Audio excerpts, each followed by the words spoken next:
This is a chance to have a chat about some of those stories that have dominated the news agenda or your social media feed. My trending guest this weekend is a woman with her finger on the Yorkshire pulse of news. Peg Alexander is a writer, broadcaster, TV personality, and all-round excellent Yorkshire lass. Peg, lovely to meet you. Hello. Hello, Kat. How are you doing? I'm doing all right. I'm loving the messages I've had so far. I'm excited about the insight into a cat show. Who knew? How's your week been? My week's been pretty quiet, actually, which I can tell you was really welcome. Very, very welcome indeed. So, yeah, normally, because I dash all over the place a lot of the time, up and down, here, there and everywhere. So actually, it was quite nice to just have a week at home. Too much gadding. I like to call it gadding in my household. Too much gadding around. Sometimes you need to be sort of put the gadding away and just sit. I think that's very important. Exactly, yeah. Talking though about doing too much, you wanted to I've never run a marathon. I've never run a 10k. I've not even done a couch to 5k in my life. So when I hear about people running ultra marathons, I just think, how on earth? And there's a really important story you wanted to talk to us about. Yeah, I mean, I'm with you. I find it hard to run to the bus stop, so let alone anything more. But Kevin Sinfield, the fantastic, wonderful Kevin Sinfield and Rob Burrow have announced a new venture. And Sir Kev, of course, as we all like to call him, because I'm Leeds-based, Sir Kev, as we all call him round there, has announced he's going to be doing a new challenge. He's basically going to do 7 ultra marathons in 7 days. And what ultra marathons are they're running longer than marathons themselves. He's going to kick off at Headingley Stadium, of course, which is, effectively his and Rob's second home for many, many years. They're going to kick off at Headingley Stadium. The first one's going to go over to York. And then he's going to go to different parts of the country and over to Ireland as well to do this. He's going to finish off in London. I think he's going to start at Twickenham Stadium for the last one year, and he's going to run to the Mall. And, I just think... there are no words for me to describe how fantastic I find what he's done raising this money. But, it's actually, there's something about the two of them together. I have one of the greatest bits of reporting I will ever do, I think. I had the honour, Kat, of being the only live reporter. I was actually there at BBC Radio Leeds at the finish line when it was the Rob Burrow Marathon. And I was the only one who was actually reporting live. And I've been very emotional all day, really, really emotional all day, partly because I have a really good friend who's living with motor neurone disease, and also just the atmosphere of the marathon was really emotional. And when I was reporting live on it, when Kevin Sinfield picked up Rob Burrow to carry him over the finish line, I actually burst into tears live on air. And I've got the photograph of that moment in front of me. And I think what it is for me is we don't often see men showing love and care in that way in public, do we? No. We don't show men being vulnerable and care. And even just talking about it makes me want to cry. I can hear. Showing love for each other. And it's this big, massive man. He's about as blokey as you can get, isn't he? Show it, and on everything you see when you see them look at each other. There's another photograph on the report I'm looking at here. Just a photograph, just the love on these two men's faces of friendship for each other. It just gets me every time. And of course, he's going to raise millions more for this centre in Leeds. I mean, it's just fantastic. It's so beautiful, and it's difficult as a reporter when you are in those situations and you sort of in the back of your mind you're thinking, I've got to maintain, I've got to be professional, I've got to maintain, I've got to be able to tell the story. But I think in moments like that kind of humanity, because it's almost impossible, I think it is impossible not to be moved by something as beautiful as that. I remember seeing the pictures on television and the same reaction, that just bursting into tears, that vulnerability, the incredible masculinity, but with love and care and affection. The combination is just... And tenderness. Yes, just such tenderness. I mean, letting people in on a bit of an insight, it was quite interesting as well, because there I was blubbing and crying and everything. But I'm really small, right? I'm only 5 foot. And when it was set up, all the cameras, I mean, there's obviously some very famous pictures. The one I'm looking at now is the one that everybody's used. But the people who had cameras were allowed right in front of them. But I wasn't, because I was radio, right? I was kind of like put to the side. And because I'm so small, I ended up at the back of it. So I'm stood behind all these people, and I'm trying to get forward at the same time so I can see what's going on, because I knew I was live on the radio. So at the same time, I've got that kind of real practical aspect of like, can I see what's going on, what's happening?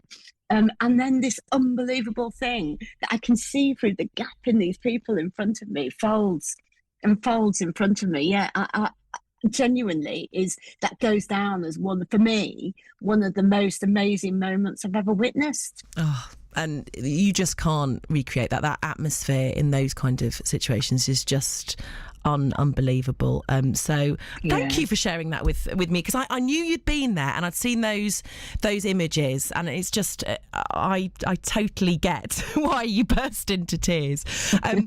Let's talk about another story that is all over the place at the moment, and I think will divide opinion. So this is Booth's Supermarket. It's across the north. They're getting rid of those automated tills and they're putting staff back on the tills. And I was a bit torn by this, because I've had many an argument with those automated tills. You know, it's in the bagging area. It's in the bagging area. Come on, what are you on about? You know, chuntering and sort of trying to wave your hands and trying to get the one person who's devoted, the one staff member who's devoted to sorting them out, you know, get their attention, and they're dealing with 1,000 other people. But I know a lot of people love them. Yeah, well, the thing is, I actually really like them as well. So that's the thing. I'm kind of really torn by this as well, because theoretically, I think this is a really good move by Booths. And what Booths are getting rid of all of the self-service tills, apart from in 2 stores, really busy stores up in the Lake District. And they've said, you know, they say we're a business that pride ourselves on levels of warm personal care. They say as well, you know, they've been described, you know, they say that they've got that on our warm northern welcome is part of our DNA. That's what they say about themselves. And the feedback they've had is that people don't like them. I mean, I think it's one of these things, isn't it? You either love it or you really don't. So I would choose a self-service till any day, but that's because I'm a control freak.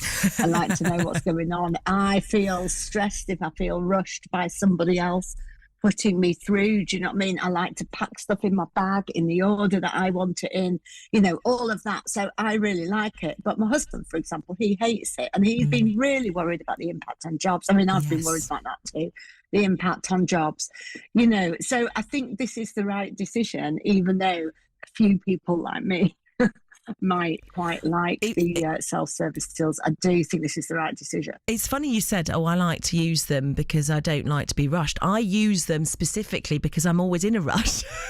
And so if I get in certain supermarkets, I mean, it depends on which supermarket you go to, but in some of them, the supermarkets I use now, the tills are very much for people who want to take it slow, have a conversation and all of that business. And I don't know whether it's about being in the job that I'm in, because I spend so much time talking to people at work. Sometimes when I'm in the supermarket, I just want to go. I just want my carrots and I want to go. I've got kids screaming at home. They need this, they need that. I just want to boom in and out. And so I sort of often go there, but then I encounter technical hitches which grind my gears. But it is an interesting one. Absolutely. And I think, honestly. And then when you have to get them to sort of, you know, they need to check your ID for, obviously that never happens. They just look at my face and they know that I'm old enough to buy a bottle of wine. But and all of that business, it's very frustrating. It's interesting to see if any other companies will follow suit. Watch this space. You are listening to Saturday Breakfast with me, Kat Cowan. Peg Alexander is my trending guest. More from her after this. Praise or grumble? Massive praise. I think it was a really good game and we played them off the park. A huge grumble. We're struggling up front at the minute. There's no one really to play up there. Huge praise today. Absolutely chuffed a bit. The original football phone-in. Massive grumble. Second half, I think just went asleep. We're not as far forward as we should be. We played about 10 minutes of football out of the 90. It's definitely a praise. It's a good step in the right direction to where we want to get back to. Praise or grumble? A massive praise. Absolutely brilliant. Fantastic. I'm really confused about every decision that they made. Every decision. Saturday evening from 5. BBC Radio Sheffield. Peg, I understand that you have been to the theatre recently. I'm a bit jealous because I am going to the theatre soon, but it is to see a show with my kids. And in fact, the last time I went to the theatre, I went to see another show. It was Sarah and Duck Live in Leeds. And, you know, my kids loved it. But I'm going to be honest, it wasn't really doing much for me. But you have gone to see a proper grown-up show. Tell us about it and what was it like? Yeah, so on Tuesday night, I went to see the Calendar Girls at Leeds Grand Theatre. And there's a bit of a theme coming in because I did cry. I don't spend all my life I feel like I'm getting to know honest. you. You're a crier, aren't you, Peg? I am a crier. If I'm honest, I am a crier. But I went to see Calendar Girls at Leeds. And I thought, do you know what? You can't not cry, can you? Because it's got all the ingredients. It's, you know, for me, it's got all the ingredients. It's women. It's doing something really, really great. It's dealing with despair and sadness. It's Yorkshire. I mean, what, do you know what I mean? Of course I'm going to cry Of course. Just throw in an animal dying and then that's it. That would be crying for the rest of my life. There isn't an animal that dies in it. And a bit of Gary Barlow. Do you know what I mean? Of course. Is going to start. But what was so fantastic about it, so this is a brand new production of Calendar Girls, the musical, the Gary Barlow, take that music. And you can tell it's written by Gary Barlow, the music. It's got the fantastic main song, 1 Year in Yorkshire.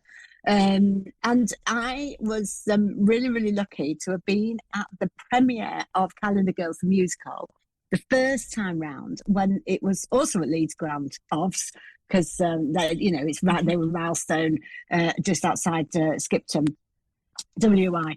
And what was so amazing was that time the Calendar Girls were there, Gary Barlow was there, and it was really, really amazing. I said to my friend who I went with, I went, do you know what? I said, I've really enjoyed this show. It's fantastic, and it's on today still, so people should go if they want to go.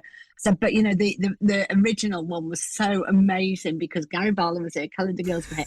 Anyway, blow me, at the end of the show, after the cast have taken their bow, the main character comes forward and she says, we just want to let you know that the Calendar Girls were in the audience again.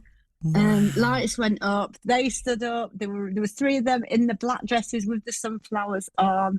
Those women again, just fantastic women, you know, defying adversity and doing something amazing with doing something different and showing a good old bit of Yorkshire grit. And of course, it was just really emotional. Did you cried again? You cried, didn't you? Cried again. Peg, you're making me cry now. This is just too much. It's just too much emotion going on. What else have you got planned for the weekend? You said you've had a chilled week. Are you gearing back up to gadding around, or are you going to continue and maintain the chill? No, I don't.